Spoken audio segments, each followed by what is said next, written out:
सनातन क्या है ये दुनिया नहीं जानती, लेकिन हमें बताना है।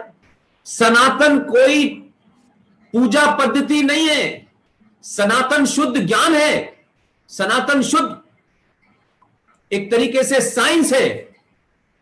इसलिए मैंने कहा कि सनातन हमारे जीवन जीने की पद्धति इस के साथ ही है। इसलिए चाहे नदी हो, चाहे पर्यावरण हो, ये तमाम सारे लोग, ये तमाम सारी चीजें उसी का हिस्सा है। इसलिए जब हम इससे विमुक्त हुए तो हमारे सामने नए नए चैलेंज आए। लिहाजा मैं ये मानता हूं कि सनातन का मतलब होता है साइंस, विज्ञान। इसलिए हम सूरज को पूजते हैं, नदियों को पूजते हैं, पर्यावरण को पूजते हैं, अग्नि को पूजते हैं, आकाश को पूजते हैं। यही जीवन है, इन्हीं से जीवन चलना है। यह आधुनिक युग के अंदर जो भौतिकवाद हुआ है, यह जीवन के लिए कुछ सुविधाएं तो हो सकती हैं, लेकिन जीवन इससे नहीं चलना है। लेकिन मैं अपनी बात कहने के लिए एक बात के साथ जोड़ करके आगे बढ़ना चाहता हूं। दुनिया में आज जो भी कुछ हो रहा है, इसमें एक बात तय है। मैं जिस तरीके से देख पा रहा हूं भारत के अंदर और जो विश्व के अंदर हो रहा है, उससे मैं इस नतीजे पे जरूर पहुंच सकता हूं, और मैं बहुत पॉजिटिव हूं इसको लेकर के। और भारत देश में गरीब से गरीब आदमी, अमीर से अमीर आदमी के बीच में जो एक खाई थी, वो इस कोरोना ने भर दी है। कभी कभी कहते हैं कि इंसान जब भटक जाता है और अपने रास्ते से हटने के बाद उसको लगता है कि वो प्रकृति और किसी एक अदृश्य शक्ति से भी ज्यादा महत्वपूर्ण और ताकतवर हो गया है, तब प्रकृति अपना रूप दिखाती है। तो दुनिया में लोग कोरोना से चिंतित हैं, लेकिन भारत के लोग बार बार ये कह रहे हैं कि कोरोना ने हमें, कम से कम दुनिया के बारे में हम नहीं जानते, लेकिन जो भारत पूरी दुनिया में एक रोशनी देता था, एक विचार देता था, जिस भारत ने उसको छोड़ा, आज कोरोना ने उन भारतवंशियों के सामने इस संकट को पैदा करने के बाद आपको इस बात के लिए मजबूर कर दिया और यह साबित कर दिया कि जिसे आप पाखंड समझते थे, जिसे आप दकियानूसी समझते थे, जिसे आप कंजर्वेटिव समझते थे, ये वो नहीं है। इसलिए इस कोरोना का स्लोगन सिर्फ इतना ही है। कोरोना ने कहा है आपसे, सनातनियों से कहा है, वो करो जो नहीं करा था, इसलिए अब करो जिसको छोड़ दिया था। तो वो बार बार ये कहता है, करो ना, उसे करो ना जो तुमने छोड़ दिया था। लिहाजा हमें वापस दोबारा से अपनी उस रूट और अपने उस छोड़े हुए रास्ते पे लाने के लिए कोरोना ने जो जो कारण हुए, वो कारण आज भारत के अंदर हम देखने को मिलते हैं। हमने राम राम करते थे तो लोग कुछ और समझते थे, हम हाथ जोड़ते थे तो लोग कुछ और समझते थे।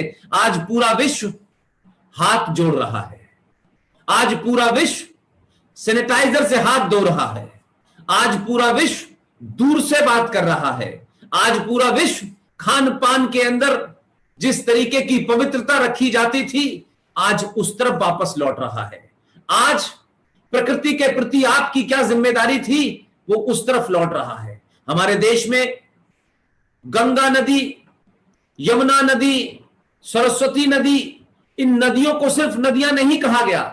इन सब नदियों के सामने या तो हमारे किसी देवी देवता का नाम जुड़ा है, या उसको मां के नाम से पुकारा जाता है। जिन नदियों को हमने गंदा कर दिया था, फैक्ट्रियों के पानी से गंदा कर दिया था, आज बिना एक पैसा खर्च करे, राजलक्ष्मी जी बनारस से आप गई हैं, आपके दौर में गंगा कैसी थी मैं नहीं जानता, इस पे कई सारी मंत्रालय बने, लेकिन वो तमाम मंत्रालय कभी भी अपने आप कामयाब नहीं कर पाए। जो कोरोना ने कर दिया है, आज बनारस से लेकर के ऋषिकेश और ऋषिकेश से लेकर हरिद्वार, ये पूरी नदी जहां से गंगा का रास्ता है, इस वक्त गंगा में अगर आप झांकें तो आपको अपना चेहरा नजर आएगा, और जमीन के नीचे के छोटे छोटे साफ पत्थर भी आपको साफ नजर आएंगे। ये कोरोना की देन है। उसने आपको एक ही झटके में आपको उस रास्ते पे ला दिया जहां से आप हट गए थे। लेकिन अब मैं दूसरी बात करना चाहता हूं।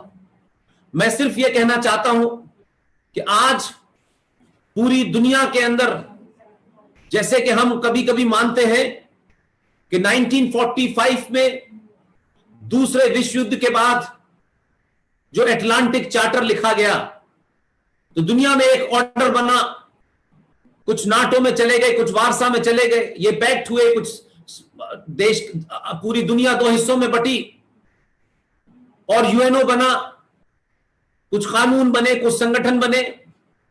लेकिन इन संगठनों ने पिछले 1945 से लेकर 2020 तक क्या क्या किया, ये किस तरीके से किया, तो मुझे लगता है कि आज पूरी दुनिया में फिर दोबारा से इस वर्ल्ड ऑर्डर को बदलने का समय आ गया है। और शायद यही वजह है कि आज अटलांटिक चार्टर 2 लिखने का समय है। और मुझे लगता है कि जिस तरफ दुनिया बढ़ रही है, उससे एक चीज साफ होती जा रही है कि यह दुनिया 2 हिस्सों में बटेगी, जो बिल्कुल साफ नजर आती है मुझे। एक वो लोग जो मानवता को, जो इस धरती को, जो इस पर्यावरण को, जो इस धरती पे पानी को बचाना चाहते हैं, जो दुनिया की सबसे सुप्रीम क्रिएशन है भगवान की, जिसे हम मनुष्य कहते हैं, उसको बचाना चाहते हैं। और एक वो लोग जो इस संसार को समाप्त कर देना चाहते हैं, क्योंकि उनका मानना यह है कि ये जो दुनिया है, ये दुनिया तो सिर्फ कुछ समय के लिए है और इसके बाद एक नई दुनिया आएगी। उस दुनिया की प्राप्ति में उन्होंने वर्तमान की दुनिया को जिस तरीके से बदसूरत कर दिया है, आज उनके बीच में ये जंग है और ये जंग तय करेगी कि कौन मानवता के साथ है और कौन मानवता के खिलाफ है। ऐसे में दुनिया के सबसे पुराने लोकतंत्र के देश के वासियों, वहां रहने वाले भारतवंशियों और दुनिया के सबसे बड़े लोकतंत्र के बीच में जो पुल आप लोगों ने बनाया है, जिन कारणों से आज अमेरिका के अंदर ऐसी सरकारें आपने बिठाई हैं जो अपना हित देखने के साथ साथ भारत का भी हित देखती हैं। और आज भारत के अंदर जो कुछ हो रहा है, जो बड़े बदलाव देख रहे हैं आप, जो सदियों पुराने कानूनों को हटाया जा रहा है, जिन्हें हटाने से पूरी दुनिया के अंदर शोर शराबा मचता था, क्योंकि भारत में तो भारत की आजादी मिली और उसके बाद देश टूटा और उसके बाद एक इस्लामिक राज्य बना। लेकिन हमारे राजनेताओं की छोटी नजर और बौना कद की वजह से भारत 70 साल में फिर दोबारा से 1947 के मुहाने पे खड़ा हो गया है। लिहाजा सिर्फ फर्क इतना ही है कि 1947 में जिन लोगों को सत्ता में रहना था, उन्होंने देश को दांव पे लगाया, उन्होंने देश के संविधान को दांव पे लगाया, इस देश की संस्कृति को दांव पे लगाया और अपनी सत्ता में बने रहने के लिए एन कैन ऐसे प्रकरण किए कि वो तो सत्ता में रहे लेकिन देश गर्त में चला गया। लेकिन हमें खुशी है, हम इस बात के लिए अपने आप को भाग्यशाली मानते हैं कि हमने 1947 नहीं देखा, लेकिन आज जो लोग 1947 जैसे हालात पैदा करना चाहते हैं, आज हम उनका मुकाबला समाज भी करने के लिए तैयार है और सरकार और व्यवस्था में भी ऐसे लोग बैठे हुए हैं जो देश तोड़ने वाली ताकतों के मंसूबे पूरे नहीं होने देंगे। यही वजह है कि चाइना ने जो कुछ किया है, पूरी दुनिया को चाइना ने शर्मसार किया है। पूरी दुनिया को इस देश ने अपनी आर्थिक ताकत को बढ़ाने के लिए, जिसमें हजारों मौतें, लाखों मौतें हुई हैं, उन सारी मौतों का जिम्मेदार ये चाइना है। आज समय आ गया है कि चाइना के खिलाफ उसका बहिष्कार ही नहीं होना चाहिए, उसको इतना अलग थलग और कमजोर कर देना चाहिए कि जो ताकतें चाइना के अंदर बैठ करके मानवता को समाप्त करके अपनी प्रभुसत्ता को स्थापित करना चाहती हैं, ऐसे देशों को और ऐसे देश में वो तमाम लोग जो इसको मानते हैं, उनके साथ, उनके सामने, उनके खिलाफ एकजुट होकर खड़ा होना चाहिए। मैं ये बात देखता हूं कि शायद ये कोई शक्ति ही है कि एक ऐसे संकट में, जब ये दुनिया का सबसे बड़ा संकट आया, तब भारत के अंदर एक ऐसी ताकत चुनाव जीतकर सत्ता पे है कि अभी उनके पास 4 से 5 साल का समय है। चुनाव जीतने की मजबूरियां नहीं है, यही वजह है कि मैं 3 देशों को देखता हूं, उसमें एक है यूनाइटेड किंगडम।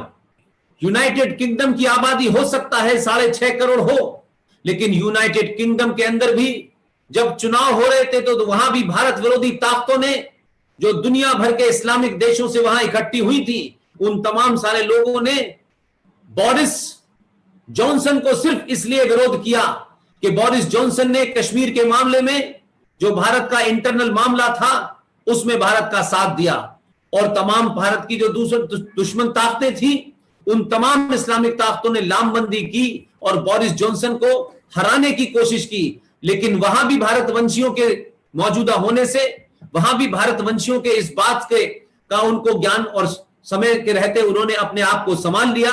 और मैंने उस वक्त भी अपील की थी कि ये चुनाव जिसमें आप लोग वोट देते हैं अपने देश में, बहुत सारे कारण होंगे क्योंकि आप वहां के नागरिक हैं, लेकिन आप नागरिक वहां के हो सकते हैं, लेकिन भाई हमारे हैं, बहनें हमारी हैं, माएं हमारी हैं।